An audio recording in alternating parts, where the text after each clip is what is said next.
what do you advise for the entrepreneurs? Because most of the entrepreneurs, when I met them, they are looking for money. Yeah. Is money the all solutions to the way to success for a startup, to finding money?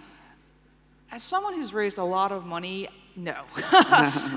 Money basically makes you beholden to certain people and to certain goals, and you kind of lose control of your destiny over the course of time of raising a lot of money.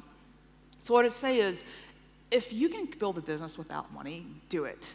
But money does help you scale. It helps you, buy ads and things like that. And so if you have a really sustainable business model in which you can put money in and a lot more money comes out, then that's a good time to raise money.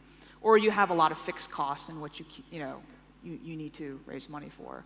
That being said, I think the number one advice I always give to people is really focus on creating real value and not fake value. And by fake value, I mean focusing on things like press mentions, number of times you get on these these lists. What are these lists, like top or 30 under 30 or 40 under 40? All these lists, that's all fake value, and it's not really a proxy for anything. Focus on real value, which is number of active users, actual revenue, stuff like that. That is a more assured way to. That's a better use of your brain and a more assured way to build something successful.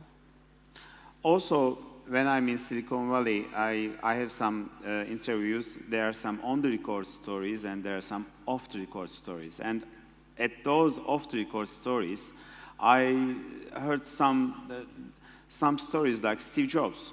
Not like the success time of Steve Jobs, but they, for example, create a company. They try to raise money, and they lose control in the company, and they find themselves kick out of the company. What do you advise for the entrepreneurs to not to lose control in their own companies? Yeah, I mean, the best way to not lose control is to build a company with real value in which you have leverage when you go raise money. There are certain points in which when you're building a company, you don't have that leverage, and you do need to take that capital to keep going.